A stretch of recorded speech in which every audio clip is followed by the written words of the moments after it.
Guys, it's Edson here from Flipman Motorsports. On today's segment of Grassroots Racer, we have a special guest from Australia who runs a team called Matt Thewlis Racing. He also does driver coaching. He races himself. I have the chance to talk to him today. He's done a bit of motorsport magazines, which you guys will find out. Really excited to talk to you today, Matt, about your motorsport journey. So thanks so much for taking time out of your busy schedule to come and speak to me. No, you're welcome, Anton. Thank you for inviting me on. I've seen a bit of this stuff popping up on my Facebook, so I'm excited to be a part of it, mate. So thank you for having me on. It's all good, man. We'll just ask a couple questions and should be simple, and let's get right into it. Sounds like a plan. Firstly, Matt, how old were you when you started? And who or what inspired you to start racing? In terms of what inspired me, I was lucky enough to meet Alan Jones, who was our F1 world champion, and he was running a Benson & Hedges BMW at this stage, and I just fell in love with that car and really admired him. My nan's brother used to work with Alan, so that's how my love for motorsport began. I started karting when I was a little bit younger, probably my early teens, and then basically had a fair bit of time off before I went back into it, say into my early 20s. So yeah, that's how it all started for me. So do you know what kart it was? I don't remember the kart I had. It was some old junky thing that we used to take down to the Wodonga kart track here. Just my pop and I used to go to a couple of open track days with it. We never actually officially raced it. We just really didn't have the funds or the know-how to go and do it, but we done it just for a lot of fun and essentially just to sort of whet my appetite when it comes to motorsport. And but I never lost the passion even when I was younger. I knew that one day I'd be able to go back to it, and that's what we did when we, once we found the right sort of solutions and ideas that we could make it work, and then we started to go back into it, as I said, in my early 20s, and I haven't stopped since, and I'm now 40, so been doing it for a long time. So that's really exciting. I started in karting as well. I'm still in a supercard at the moment. So that's the sort of career path most people like to start in. I know you do some driver coaching as well, and you focused on a bit of your own racing for a little bit. So what categories have you raced, and what are you currently racing in? Okay, yeah, so ran in a number of different categories over the years, Anton. So basically at the moment we've got an Aussie racing car that we're trying to put a program together to run that with the Aussie Racing Car Championship. And we've also dabbled with the miniature race cars as well with this car. Prior to that, I've done Australian production cars, lots of different things. Australian Endurance Championships, BMW E36 Racing Series, APRA, which is Australian Pulsar Racing Association. I've had some races in XLs, lots of different things. So I'm happy to race a shopping trolley if there was a race category for it. So I'm a bit of a hardcore racer. I'll jump in anything and have a go. So I've been lucky enough to have raced in lots of different cars, different championships at different tracks throughout Australia. Have you tested that Aussie racing car yet, or you can't tell me? Oh, we have, absolutely. We've had one event in it when we first purchased it, and then obviously COVID's put a bit of a stop to that. So we've basically been chipping away, working at it. We found a few little issues that we need to fix with it. We're on top of that now. We had a test day August last year and haven't been able to get back in the car since, just due to COVID. There's a chance that we should be racing at Bathurst in a couple of weeks, and if not, definitely with the miniature race cars at the Sydney event, which is coming up in a couple of weeks also. With the Aussie racing car, I think they're all the same, to be honest, but what does the shell look like? Yeah, they are all the same in theory, with the chassis and the running gear, but essentially they're finished very different with their I guess the covers that they've got on them. Yeah, so mine's an old Holden Commodore. There's AU Falcons, there's Mustangs, Camaros, there's Mercedes, there's Toyota Camrys, so there's lots of different shells that they have, but mine's a Holden Commodore. I met a guy at Phillip Island a couple of weeks ago who had a AMG Aussie racing car, so it was really cool to look at. And I'm just interested to find out about the BMW E36 Championship that you were a part of last year, and how did you go in it? Yeah, so it's a new series that's been running for a couple of years now, and it's a New South Wales-based national championship, but they've done a lot of their racing in New South Wales last year just due to circumstances working around COVID and other bits and pieces. But it's a one make formula, which is BMW E36s. So yeah, we were given the opportunity to run a second car as a part of another race team up in Sydney called 𝘕𝘠 Racing. And it was a lot of fun. We ended up actually winning the championship, which was really nice and not what we planned to do, but we went there to have a bit of fun and enjoy it and see how we could go. But yeah, got a few race wins and we were able to win the championship last year. So it was a lot of fun and a great little series to be involved in.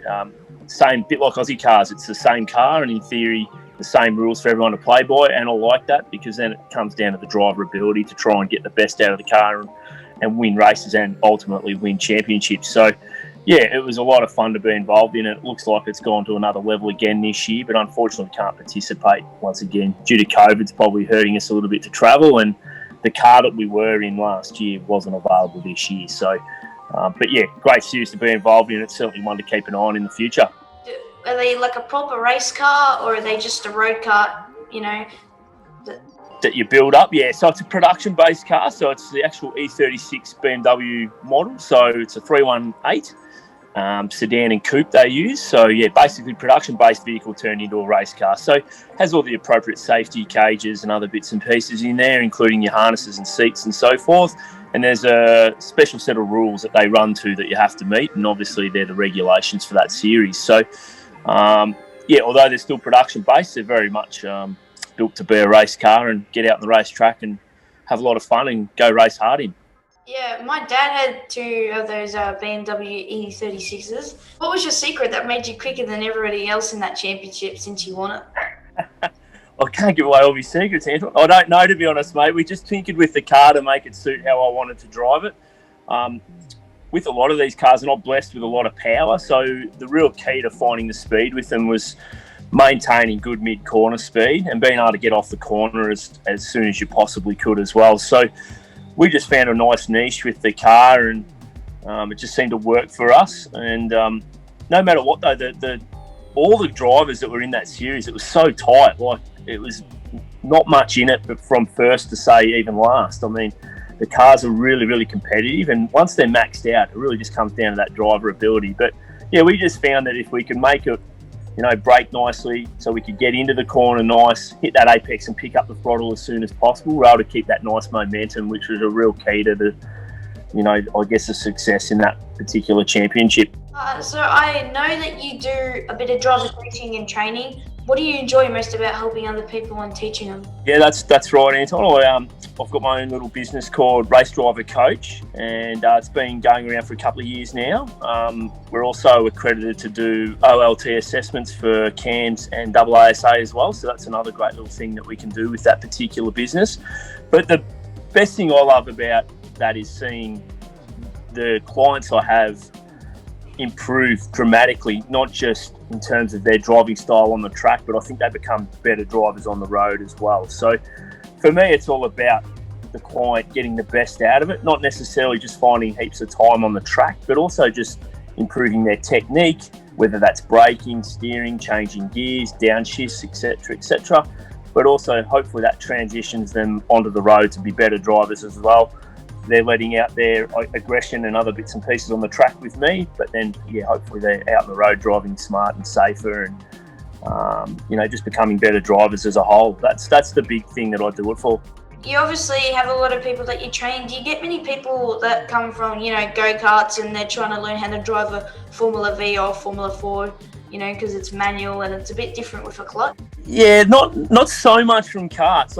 I've found that a majority of my clients come from they're already owning a car and basically they're just trying to maximise the car they've currently got. They may be racing in a particular series. They may just participate in track days. So a lot of my clients are coming from that side of it. I'd love to work more with, say, the younger generation and probably trying to mentor them a little bit more as they move through the ranks. It's not an easy thing to do, but also I think, you know, most young guys coming up from karts have got a fair bit of an idea. They're pretty quick anyway, and they adapt really quickly.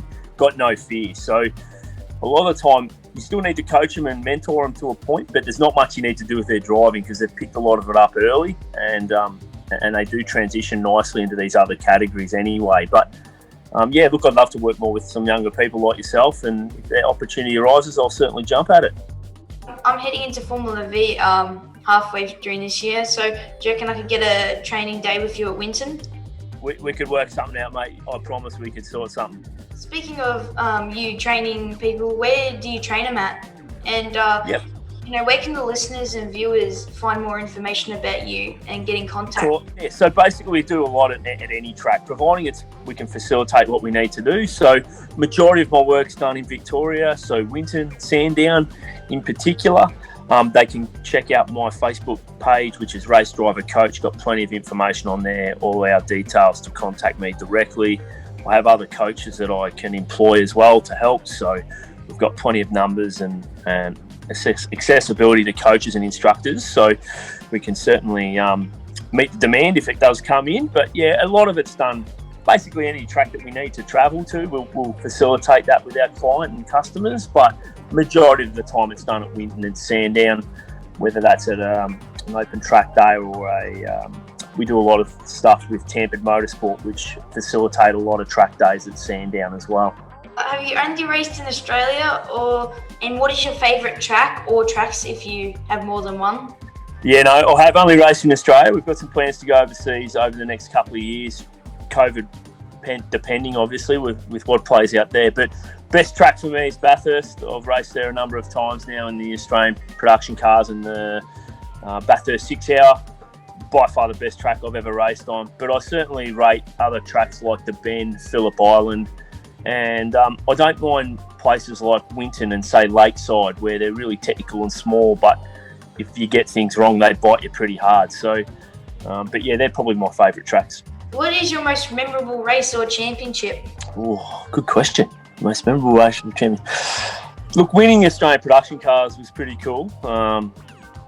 We went into that championship thinking we might be okay and be competitive, but never thought of winning it.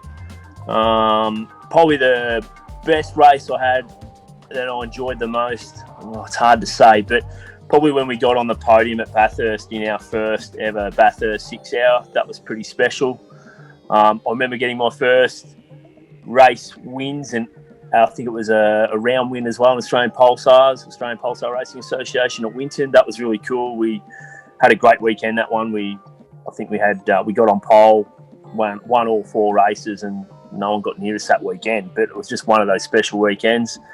Had some great results in the Winton and Wakefield 300 endurance races where we've come up runners up, not quite won it, but gone very close in probably cars that weren't tipped to probably go that well. So some of those spring to mind, but anytime I get to race, it's a real pleasure, and I enjoy them as much as I can because we're very fortunate to do it. About the Bathurst 6 Hour, what car, lasted the whole event?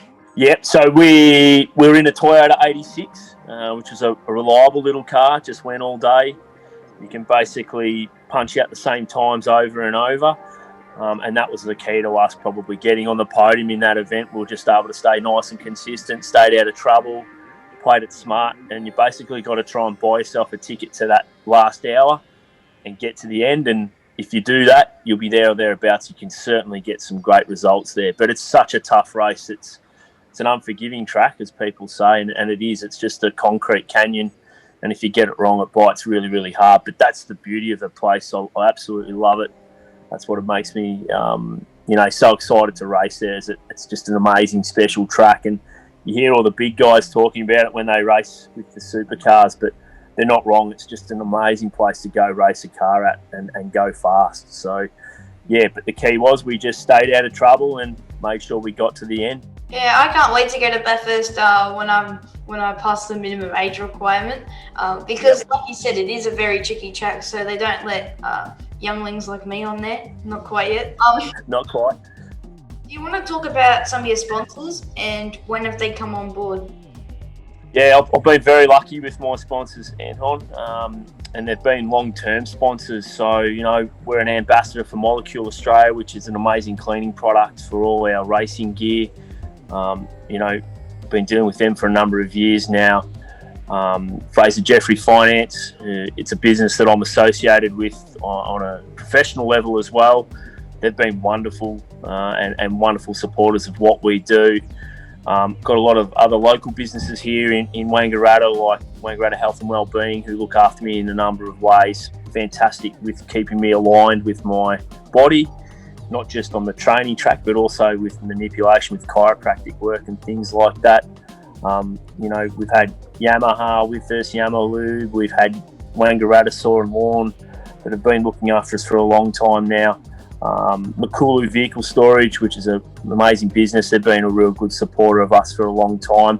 And we've had some national companies in the last couple of years like Jax Max Australia who have been pivotal in us being able to succeed and keep pushing forward with our racing. And hopefully, we're trying to stitch a few things up for this year and keep them on board so we can push through with an Aussie car campaign, which is a big step up and a big step up in budget. Matt, you're a man of many talents.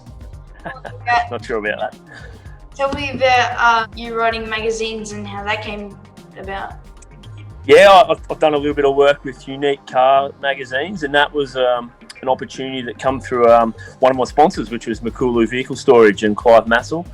I've done a lot of test driving for them over the journey with a number of older classic cars, in particular with, Clive and his clients' cars that they have. So they've got quite a collection within themselves, and they've got a great relationship with Unique Cars magazine, and I guess it all sort of fell into place that way. So we've been doing a lot of the test driving of them, and then doing the reports and the write-ups on them, and it's been something I've really enjoyed. Never really done it before, but done it over the last couple of years. Probably only do maybe 4 or 5 of them a year at best, but at the end of the day, it's just an amazing experience and a great way to meet other people and network. And I get to drive some really cool cars that I probably would never get to in my lifetime had that opportunity not arise. Maybe that should be something I should do, write magazines so I can drive some really cool cars, eh? Mate, you're well on the way. Look at you. You're doing your own little radio show. You're killing it. A lot of drivers these days are getting into sim racing. I am one of them. I have iRacing and a couple other games which I use to practice for real life. Do you have anything like that? And do you know how it compares to your real life racing? I do have a sim, and I do a bit on R Factor. But to me, I'm old school, Anton. I like that feel that you get through a car and through a seat, through the steering wheel, through the pedals and everything else like that. It's hard to simulate that in some ways. Yes, it is good. Keeps your eye in, keeps you, familiar with the track layout, depending on what track you're going to. So there are some great benefits to sim racing. But for me, and as I said, I'm probably a bit old school. I just love that old school feel of knowing everything I feel through the car, through my backside, through my back, through my arms, legs, and the feedback that car gives me. You don't necessarily get that on a simulator, which is very hard to simulate, I know. So for me, it is a great thing to have, and it's clearly working. There's a lot of young guys like yourself that's doing sim racing and doing very well at it, and then they transition really well into a race car. So clearly there's some merit to it and how it all works. But for me, I probably prefer to be in the car, if I'm honest, mate. I love iRacing. It's a really good program, but they don't have too many Aussie tracks, so I play a bit of R Factor because there are some Aussie tracks on there which I can just speculate and get used to. We both are racers, so I guess we both can't wait to get back in the car. Thanks so much for chatting with me. I hope we can meet up after lockdown, because it's absolutely great having to have a chat like this. But maybe you could give me some driver tips when we get back to it. So good luck with your race, and hope you get to race in 2021. Thanks again, everybody, for listening or watching. And remember, drive fast and take chances on the track, of course.